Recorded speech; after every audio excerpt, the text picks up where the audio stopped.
Good morning and happy Friday Forum. My, it's good to see so many of you on this very cold, windy, but beautiful day. So we have a lot of exciting things happening. We first want to give a little shout out to a special princess, Corbin, whose birthday it is today. I know, we can't do that with everybody, but if you're wearing a crown, like what can I do? All right. It is my deep honor to introduce to you today Dr. Lona Reeves. Dr. Reeves, PhD, is the Kansas African American Museum's Education Director. And this is what she says. The proof is in the history. The proof is in the history. If we can dream it and believe it, then we can be it. And part of Dr. Reeves' mission is to help everyone to understand, young and young at heart. I happen to be one of the young at heart. To know that if we are still breathing, if we're still standing up straight, then we can and be and do whatever it is we want to do. At the Kansas African American Museum, located in Wichita, she's had the opportunity to study and share many, many stories about Kansas African Americans, and that is what Dr. Reeves is going to do for us this morning. This Kansas native was born, raised, and educated in Independence, where she graduated first from high school and then earning her first college degree at the Independence Community College. She received her bachelor's degree in mass communications with a minor in public relations from Pittsburgh State University. And while at Pitt State, Dr. Reeves lettered in track and was the team captain her senior year. I love that. But not only that, she also participated on the yearbook staff, wrote for the Pittsburgh State newspaper, and served as sports writer, yearbook editor, and newspaper assistant editor at ICC. Then she moved on to Temple University in Philadelphia, where she studied Africology, Afrocentricity, culture, history, communications, culture, philosophy, psychology and sociology, chematology, and Medo-Neture, which has to do with the history of Egypt. There she received both her master's and doctorate degree with a dissertation called Together, an African-Centered TV Series. Dr. Reeves has traveled all across the country and even internationally. She has disseminated information for both the state of Texas and city of Detroit. She rode a camel in the desert, very close so that you could see the pyramids and even the Sphinx, which I would love to do. She worked as communication strategist for Information and Public Relations Division at the Texas Department of Transportation and for the city of Detroit. And she also coordinated conversations as a radio talk show in Detroit and as their producer and co-host. And now, most recently, her passion is to encourage young adults from middle school all the way up through college to work, to prepare for college, to realize that they need to broaden their worldviews, to hear these stories like she's going to tell us today, and to be our best selves. And Kansas is where she chooses to be. Dr. Reeves, I'm really glad you have chosen Kansas, and I'm particularly glad that you, at least for this hour, have chosen to be here at Heston College. Please help me welcome Dr. Reeves to the stage. Thank you so much, Professor Hershberger. It is a pleasure to be here. And as she said, I did get a chance to study some of that Medo-Neture, which included the ancient hieroglyphs of Egypt. And a greeting that they like to use is Ankh Wejeb Seneb, which is life, health, and prosperity. These are things that I wish for all of you. And today I want to come by way of the Kansas African American Museum to tell you some TCAM stories. So, first off, let's start off with the history of the place where we are located. Where the Kansas African American Museum is located was also known as the historic Calvary Baptist Church. And the building that we are in currently was originally built in 1911. And they used this facade brick that they said was a fire hazard. You know, we think it was more of a political thing because it's like, if you could see the massive structure that it was and consider the idea that this is a fire hazard, no, I don't think so. Because they figured that, well, if we make them knock it down, they surely won't build it back up, right? But the people had a vision, and they maintained that vision, and in 1917, they completed what today is known as the historic Calvary Baptist Church. Originally, when it was built, it was known as Second Baptist Church because the First Baptist Church was already in town there in Wichita. Now, they began the construction in 1909, finished in 1911, knocked it down at about 1915, and then immediately started rebuilding again, and it was finished in 1917. So the structure there is over 100 years old. And it was built by the men who were the Masons of the Masonic Ark Valley Lodge over around the corner, actually, from where the museum is located now. Because originally, where the museum is located today was originally the African American community there in Wichita, Kansas. Wichita became a city and Sedgwick County became a county on July 21st, 1870. And right there when they signed those articles of incorporation, which made that so, there was one African American on the list, Richard Robinson. And we have this really awesome display that's included as part of our Journey Through Kansas exhibition that kind of tells the story of those early days when the Exodusters first came to the Wichita area, and that there were indeed several African American families in town when the city of Wichita came into being. Now, back to the Masonic Lodge, it is, like I said, right around the corner. In Wichita, the museum is located on Water Street. And right around the corner, it's between Elm Street and Pine Street. And around the Pine Street corner and one building in is where the Masonic Lodge was. And these are the last two buildings there in Wichita that were built by African American hands. And of course, like I said, they were built by those Masons that were a part of the Ark Valley Lodge there. As part of the story, you see that the picture of the laying of the cornerstone, which happened on April 13, 1910, which was even before the building of the church. Now, before the Second Baptist Church was built there in Wichita, St. Paul AME Church was built right there, kind of like catty-cornered from where the museum is. As a matter of fact, when you look out the front window as you come into the museum, where that building would have been is now you see the structure that's known as the county jail. And it was because of this loss of St. Paul AME Church, which was there in the late 1880s, well ahead of Second Calvary, or Second Baptist.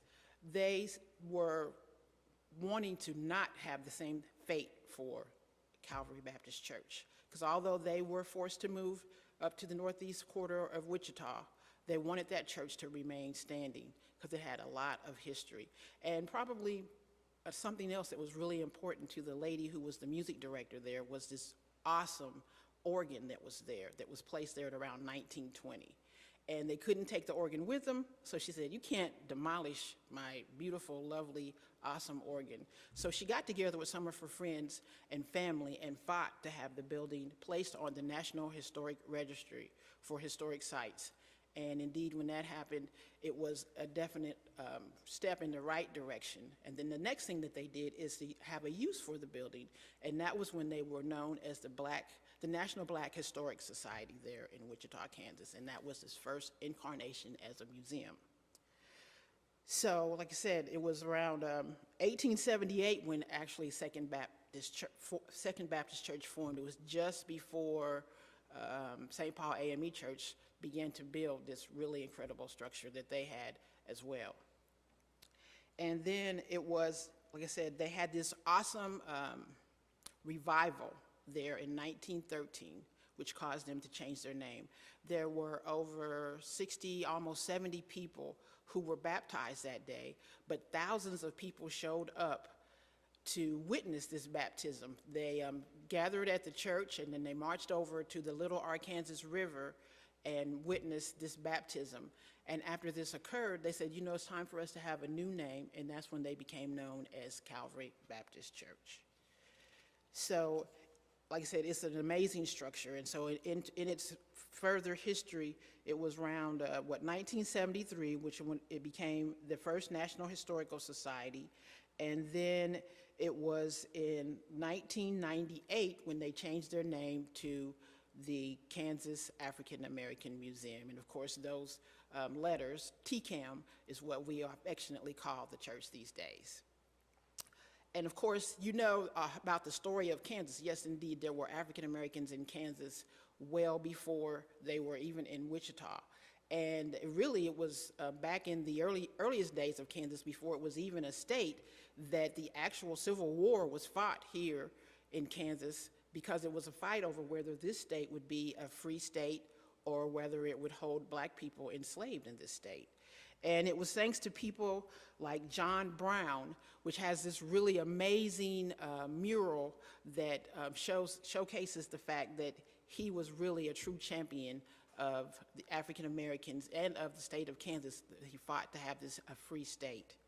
So, like I said, John Brown has this, if you ever go to the capital of Topeka, there is this amazing mural that is just all about John Brown. And then, of course, if you ever go over to Osawatomie, Kansas, which is part of the Kansas African American History Trail, you can stop in and see the John Brown Museum there. And it's just amazing. He was an awesome guy. As a matter of fact, we went to another site along the trail in Lawrence, Kansas, known as the Freedom National Heritage Museum.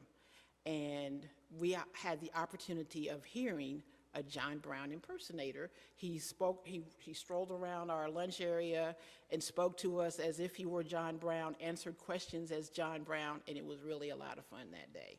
Like I said, that's another part of the Kansas African American Museum is the Kansas African American History Trail, which along with the TCAM includes 7 other sites around the state of Kansas. And there's really some cool places to go. Maybe some of them are where you are even from. So now another history of Kansas, part of Kansas history is, of course, you know that it was known as the Promised Land. And lots of African Americans came to Kansas during that time. It was around 1878, 1879 when they came here, and they wanted a place where they could be themselves, write their own destiny. Right after the Civil War, it was a little bit better immediately after the Civil War for African Americans in the South, but not really. And it was only within about 5 years that it became almost worse than before. And it was a reason why so many African Americans left the South, headed towards Kansas, known as the Promised Land. And another one of those reasons was Benjamin Pap Singleton, who was from Kentucky and was a cabinet maker, a former slave as well. And he wanted a better place for his people and encouraged them to head to Kansas. He was one of the people who was the proponent of Kansas being the Promised Land and Oklahoma territory as well. But along with him was another man named George P. McCabe, and you'll learn a little bit more about him when you come down to the museum. But he was a lot like Benjamin Singleton, in that he said Kansas and Oklahoma is a place where we want to go. As a matter of fact, at one point, he wanted to be governor of Oklahoma and thought that Oklahoma would have been a great place for African Americans to have their own state. But that's not what ended up happening. But he did, he was the first African American to hold a major office here in the state of Kansas as a state auditor and county clerk. And like I said, an amazing encourager, which I like to try to take a little credit for being one of those two that encouraged. Like I said, all of these stories are basically told to let you know that if they could do that at a time like that, that even at a time like this, whatever it is that you want to be, you indeed can be. You just have to believe it and get after it, okay? And obviously you're doing that because you're right here at this awesome place known as Heston College. But then also there in Independence, in Wichita. Independence is my hometown, as you know, but in Wichita, one of the families that arrived there during the Exodusters movement was Hattie McDaniel. She was born there around 1895. There's a little bit of confusion whether it was 1893 or 1895, because by the time she got to Hollywood, you know how you want to fudge your age, okay? But Hattie McDaniels, of course, you may not know it because you're so young, but she was the first African American to win an Academy Award for her role in the movie Gone with the Wind. And there's quite a story that I hope you'll go and look up and find out more about how that all took place and just the kind of treatment she had to endure in order to even receive that award. But she hails from right there in Wichita, Kansas. As a matter of fact, she was born just 4 blocks away from where the museum is located today. And then another Kansan who was instrumental in Hattie McDaniels being able to stay in her home out in Hollywood when her white neighbors said that African Americans were bringing down the property values was Loren Miller, who was born in 1903 and raised in Kansas, and he graduated from Washburn University School of Law. And it was there that Loren Miller got the law and moved out to California, and eventually was a newspaper man as well as a lawyer who was concerned about the property rights of African Americans. And the case that he helped Hattie McDaniels and some of her other African American neighbors to win was known as the Sugar Hill case. Now, there were women lawyers as well, right around the same time as Mr. Miller became a lawyer, or actually before, around the same time when Mr. Miller was born. The third African-American woman to become a lawyer, and the first one to take the bar here in Kansas was raised in Topeka, Kansas.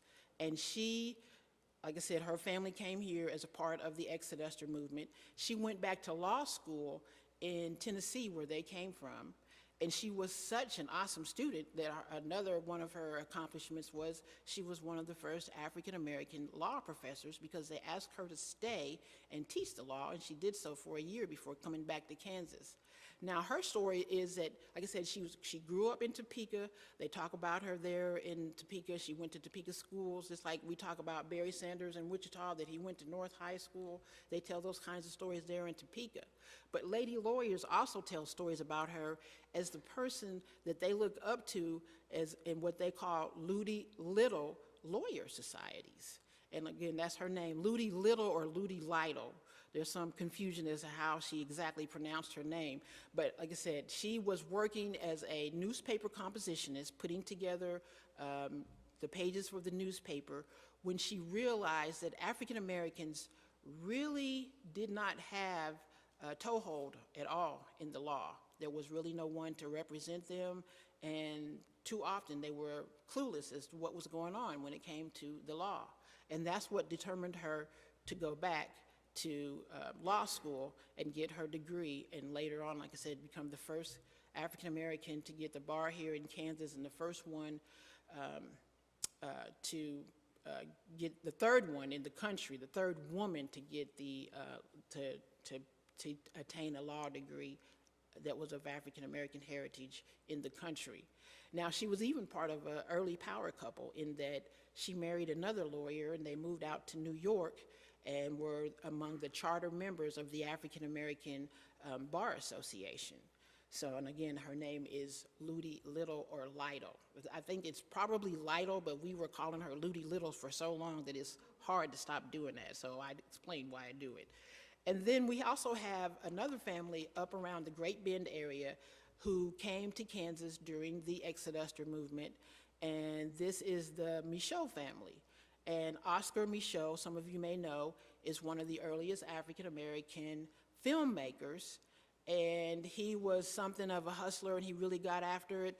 Like I said, he grew up in Great Bend, Kansas, later went out to the Dakotas where he did some homesteading. He wasn't too good at homesteading, but he wrote a story about it and found that he was pretty good at that and started writing books. And this book that he wrote, The Homesteader, about this experience was so good that other African-American filmmakers approached him and asked, you know, can we make a movie from this book? And he looked at them, he said, no, you cannot. I'm going to do that. And he did indeed do that. He made the movie The Homesteader and spent the next 30 years making about 30 films, which if you go on YouTube today and put in Oscar Micheaux, not only will you find out more about him, but you'll find some of the movies that he made and can still enjoy them today. As a matter of fact, most of them were silent movies, but he did last into the time when they were talking pictures. He made some really, really good movies that were really about the times and kind of did some of the same things that we do at the Kansas African American Museum, just help people to know more about African Americans, because when you know, you're not afraid anymore, okay? And as a matter of fact, there was this movie that really scared people about African Americans because they portrayed them as something less than human and as really some scary people. Okay, and it was The Birth of a Nation, and any film students can tell you all about the stereotypes that came out of that movie and that we are still seeing, unfortunately, today. But he made a movie called Within Our Gates that portrayed African Americans as people who were just like everybody else and just everyday, ordinary human beings with the desires to live, breathe, and continue their lives and be somebody special, do something to contribute to society just like anybody else, and to do it the right way. And that's pretty much what his movies were about, all of them. And like I said, Within Our Gates was his answer to, in particular, Birth of a Nation. And again, his name was Oscar Micheaux. And then there's another one that we just found out a little bit about. She was actually born here in Kansas, in Frankfort, Kansas. Her name is Tressie Souders, and she was born in Frankfort, Kansas. And by the time she was about 20 years old, she had appeared in church plays and done some acting and was really kind of into that. You know, movie making was the new thing, just like making movies with your phone today is the new thing, right? Well, she was one of the first African Americans filmmakers that was indeed a woman, and she was from Kansas. Again, her name is Tressie Souders. Now, they haven't been able to find any prints, but they did find evidence that it did occur in, I think it was Billboard magazine, January 28th, 1922, just 100 years ago, barely a few days past, that A Woman's Heir, an article appeared about this movie that she produced. As a matter of fact, the producers had an office there in Kansas City, Missouri, that she worked from. And again, her name was Tressie Souders from Frankfort, Kansas. And of course, we like to tell the story about a little known farmer known as Junius Groves, who was also from the Kansas City area.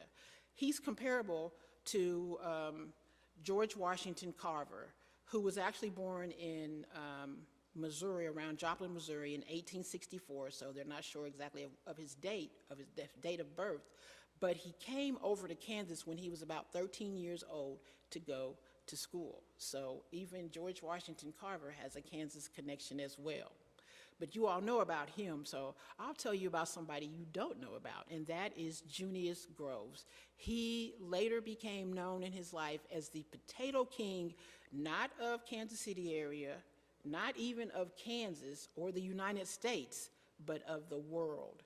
He was born enslaved in 1859 in Kentucky. Of course, he was when the Emancipation Proclamation came about, he was not able to free himself because he was just a child. But around 1879, as part of the Exodusters movement, he would have been about 20 years old, he indeed headed to Kansas as well. Now, when he arrived here in Kansas, he had nothing but the shirt on his back and 90 cents in his pocket after having worked his way here to Kansas. Now, the cool thing about him is that within a year, he had met and married his wife, Matilda, and within 5 years of working as a sharecropper, as a kind of a manager of several farms for the farmer that he worked for, he and his wife, Matilda, were able to put down a down payment on their very first 80-acre farm. So he was about 25 years old, putting a down payment on an 80-acre farm, an African-American who was born enslaved. Now, if he could do that at 25, imagine what you can do, and you're only about 20, 22, right? So, again, that wasn't even the penultimate summit of his life. he kept on doing what he was doing, and around 1900, 1902 or so is when he became known as the potato king of the world, because he was growing more bushels of potatoes per acre than anybody else in the world. And because of this feat and because of the quality of his potatoes, because everybody thinks that potatoes come from what, Idaho, right? Well, they came from Edwardsville, Kansas, which is up there around Kansas City as well, back in the day, okay? And it was Junius P. Groves that was the guy who did it. Now, the thing about him, too, was that, like I said, he didn't just rely on the sale of his potatoes to make it happen. He diversified his money. He helped other people. He had about 50 people who worked for him. He started his own town, Grove Center, and he also started a black farmer cooperative to help other farmers to do the very best that they could. And he invested in other farmers. He invested in a funeral parlor, a gold mine. He had even foreign investments in Mexico as well. And it was also around the turn of the century that he was worth what today would be considered about $2 million, okay, in inflation. It was only $80,000 back then, but $80,000 then was like $2 million today. And within the next 10 or 11 years, he had just about quadrupled that. He was just an amazing guy. Now, we like to talk about him because he's right up there in the area of the museum where when you come up the stairs, you'll see Nicodemus, which was one of the towns that Benjamin Pap Singleton founded, and is also the only town here in Kansas, west of the Mississippi, that was an African-American settlement. And it still exists. As a matter of fact, it is also known as a national park. When you visit there, visit the museums there, you will be guided around by park rangers, actually. But Nicodemus failed to thrive like it could have because the railroad never came to Nicodemus. And it was out there, if you look at the map, it's out there in the middle of, wow, Kansas anywhere, okay? I won't call it nowhere, we'll just call it Kansas anywhere, okay? And it was hard to get to market from way out there. It was hard enough to farm out there, okay? It wasn't the best of land, but they did try to do their best to make something happen. Now, the difference between Nicodemus and Mr. Groves was that not only did he get the railroad to come to town, but he had a spur right there on his property. So he harvested, put it on the train, and sent it off to market. As a matter of fact, some of his investments, including bringing stuff in for his general store, so he had it come right there to the property, and he could unload and take it where it needed to go. So Junius Groves, another person that you might want to look into when you want to think about Kansas history, okay? And then Gordon Parks, I know that's someone else that I'm sure that many of you also know, and he has done some phenomenal things. We know him as a photographer, but he did so many more things than that. Matter of fact, if you've ever heard of Essence Magazine, he was one of the co-founders of that magazine. There's a Gordon Parks Museum down at Fort Scott Community College, and they just recently had a program for Martin Luther King Day where he had written an opera and ballet in honor of Martin Luther King, and they staged that just recently. And I said, I got so many stories to tell, so here's what I want you to do. You get a chance to, please come down to the Kansas African American Museum. So not only can I tell you stories, but I can take you around and show you some really cool things. The museum is open from Tuesday through Saturday, Tuesday through Friday from 10 to 5, Saturdays from noon to 4. There's a parking garage across the street, which when you bring that tag in, we will punch it for you. And please come down and check out the Kansas African American Museum. Ankh Wajeb Seneb.